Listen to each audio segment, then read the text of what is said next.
Everybody, I'm Noreen, this is Dennis, our cameraman, and we are very, very, very fortunate to have an interview here with our cruise director on the Odyssey of the Seas, Mike.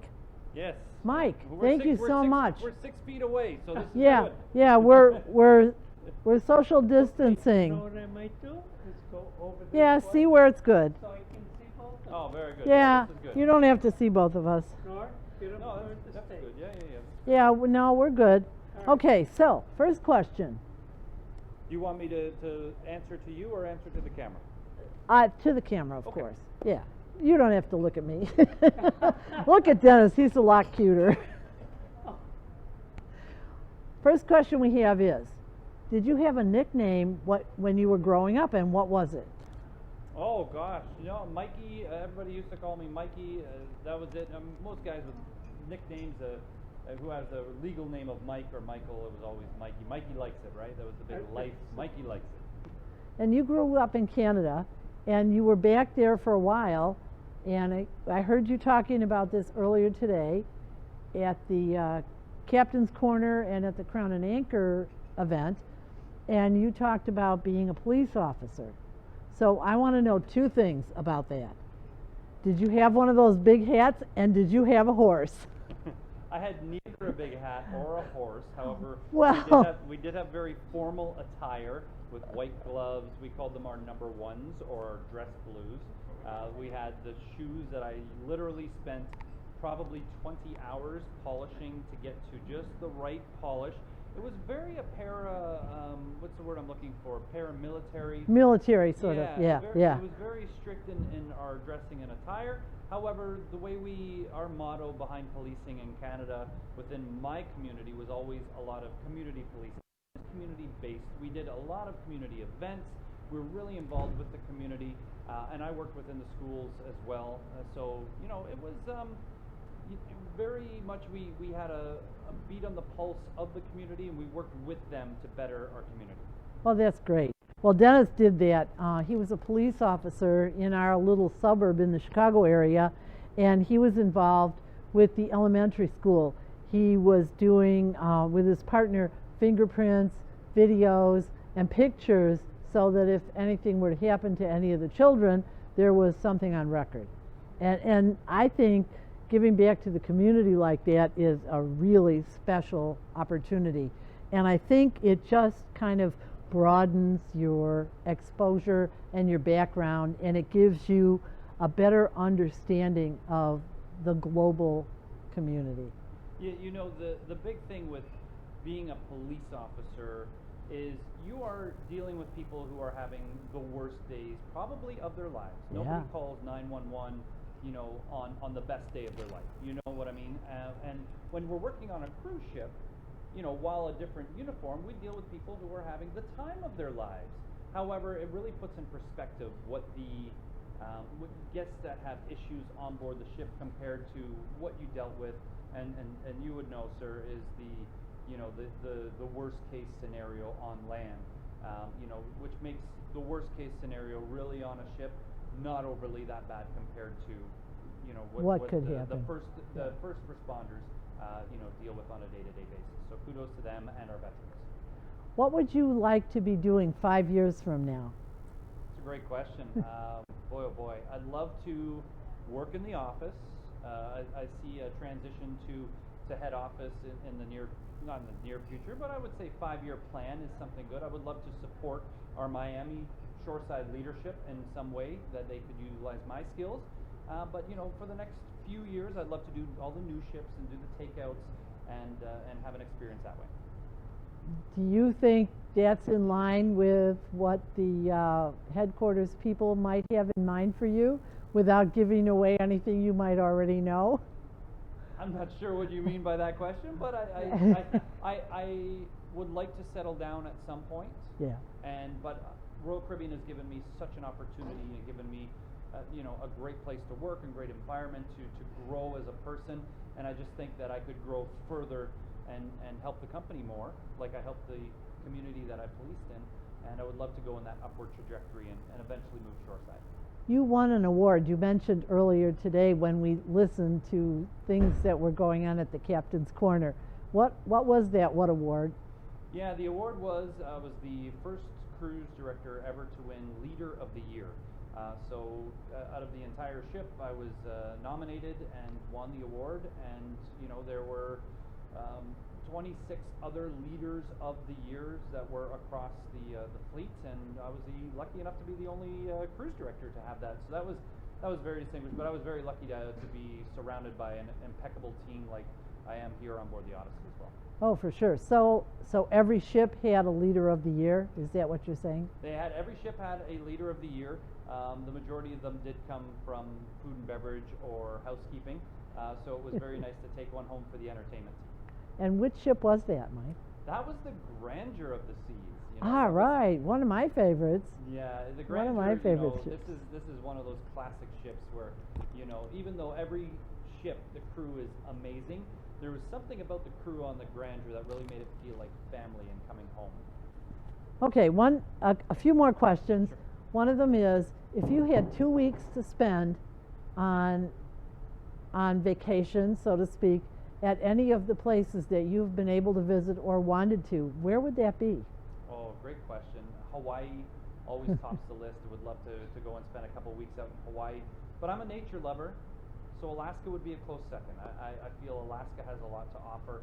The fresh air really wipes you out during the day. You go outside and you come back and you're like, I shouldn't be this tired, but I am, because the air is so clean up there. And if you've never been to Alaska, it's definitely worth the trip. And I love to fish as well. So. Well, you joke around a lot on your morning show, and I'm sure that you've had a lot of people over the years ask you some pretty bizarre questions. What's the craziest or stupidest question that anyone ever asked you? The old top 10 list had been created time and time again. However, I honestly believe there's never been a question that has been asked of me that I would ever clarify or classify as a stupid or a silly question. People are very eager to know a lot about the crew, and that's where most of the questions come about. Very rarely do they actually ask me entertainment-based questions. They always want to know about the crew. How long do they stay on board? Do they, go out in port? What do they do for their fun when they're in their downtime? And so those are the questions we often get, but definitely it'd be very few and far between that there was a silly question asked. All of them have been really legitimate. So I know you wanted something else, but No, we didn't actually, and we appreciate your candor. So you are in charge of all the entertainment on board the ship. So does that mean that you hire all the people and interview all the people and have to be monitoring everything they do all the time and reviewing them and all that human resource kind of stuff, or does someone else take care of that for you? Yeah, I hope you have enough time on your camera for this answer. It's a very long question. So we do none of the hiring on board the ship. I know there's a lot of people who reach out to me on LinkedIn or different other types of social media, and unfortunately we don't do that hiring. We have a professional team in Miami where applications are submitted, and we can take just one small portion. We'll talk about Royal Caribbean Productions. So we're talking our singers, our dancers, our featured performers. They all send their audition tape or go to a live audition wherever that audition is in the world, because we travel around the world to all sorts of continents to do live auditions for our dancers, for our singers, for our performers. And then they will go to North Miami, to our studios on FIU. We have an incredible studio set up there. They will learn shows, then they will come on board the ship. And as cruise director, I'm in charge of their overall well-being, making sure that the shows and the integrity are kept in place, and that the expectations of our shoreside management is kept here on board. Now, we work on board the Odyssey with 180 people within the entertainment division. That goes everywhere from singers and dancers to musicians, technicians, support staff, youth staff, crew staff, everything you can think of that is entertaining and activities-wise. That is the fun team here on board, and it's a pleasure to be able to run this operation with them on board. That's awesome. You have a huge job, and you do an excellent job, because the people that we have experienced on the Odyssey and on other ships on Royal Caribbean, including the Symphony where you were most recently, and we were on that birthday, anniversary, 50th kind of cruise that took place close to the last time that we were able to cruise. That's an awesome responsibility, and so based on that, we think that you have really kind of stepped up and done way more than the average person might do. And so I think everybody, including all the passengers, appreciate that, because the fun we're having on this cruise and the activities that take place, all the different things happening in the venues, and I know you're starting some of that up again after this pandemic situation, is absolutely amazing, and I think everybody really, really appreciates that. So one or two more questions, and then we won't bother you anymore tonight. I know it's been a long day for you. I feel like with all those compliments, I need to tip you some. No. Franklin's here. No. Yeah, absolutely not. Absolutely not. If you had points for all the days you have spent on board cruise ships, would you have more points in the Crown and Anchor Society than Super Mario? Gosh, that's a great question. Well, I don't stay in a suite, so I don't get double points. But I don't think he does either. That's what he says. I've been sailing since 2001 is when I started my career, with a 6-year hiatus in the middle. I don't think I'd get to Mario's level quite yet, but there is one cruise director who is a Pinnacle member, and that is Ken Rush. Well, yeah, we know Ken very well.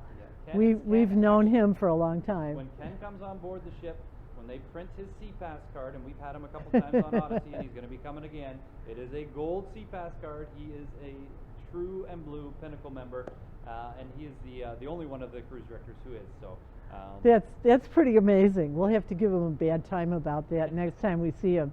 So we're aware of the fact that you mentioned you are going to be on board the Wonder, and we're going to be on the inaugural of the Wonder. So maybe when we see you then, you may have had some time to count up how many points you would have in Crown and Anchor numbers, and maybe we'll ask you that question. It won't have to be on video, but we'll just kind of come up to you and ask you that question. We should do a catch-up on video anyway. Well, we could do a follow-up if you're willing. Hairs I get. If you're willing to do that, we're happy to do that.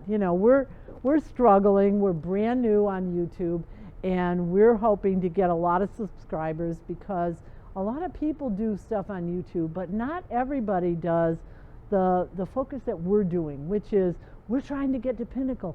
We want to get there. We'll never catch up to Super Mario or Ken Rush or anybody else, but it's a personal quest that we're on. So, we've made up some shirts, and we're doing this YouTube stuff, and we're trying to get as many people to talk to us as possible, just to give exposure to Royal Caribbean, because we love it so much. And we really love the fact that you were able to talk to us tonight after a really long day. And I think I have only one more question. Well, this is the best one. Yeah. This is not a Royal Caribbean question, just a general kind of question to find out what kind of person you are.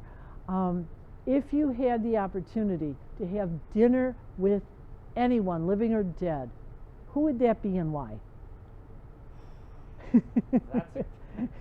Boy, oh boy, what a great question.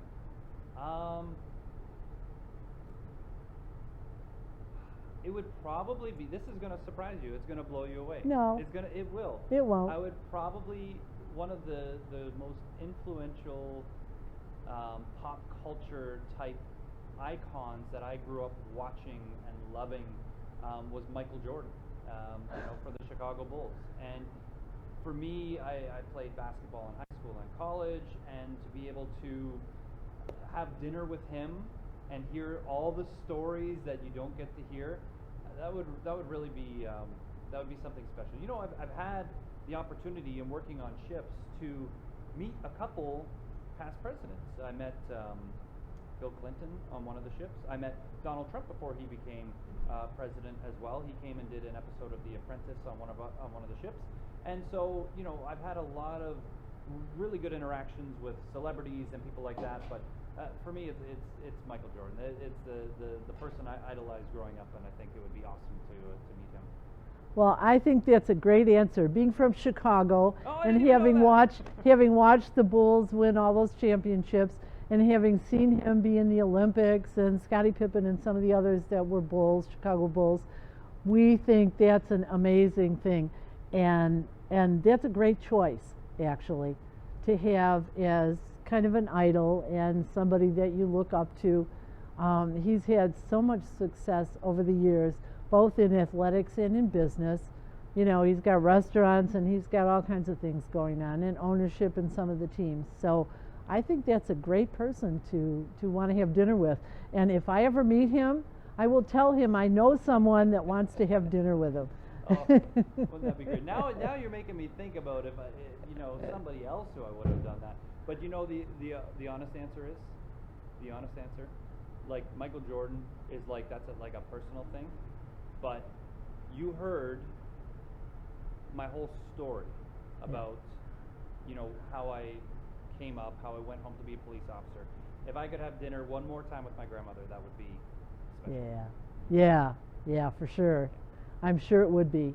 And bless her heart, I'm sure she's watching over you, and she probably couldn't be any more proud of all the success you've had and all of the accomplishments that you've had in your career at Royal Caribbean. So we are so very thankful, Mike, for having you give up some of your free time after a very long, arduous day with a lot of interruptions and a lot of people wanting a little piece of you to spend a little time with Cruising with the Ryans. And we really, really appreciate it. And we're going to follow up with you. We're going to be on the Wonder inaugural. So we'll meet up with you and we'll have a follow-up meeting, and you can tell us if anything has changed in your life, and we can tell you hopefully that we have a whole lot more subscribers and that people are even more excited about Royal Caribbean than they have been previously. Well, thank you for taking the time. I wish you all the best in your journey to Pinnacle. Hopefully it makes it sooner than later. We're hoping, if everything goes well, we'll be Pinnacle by the time we get on the Wonder. Oh, that'll be great. That'll be great. And thank you for your service as well, sir. Oh, thank you. Thank you so much, Mike. And Dennis has one thing that he always says at the end of our videos.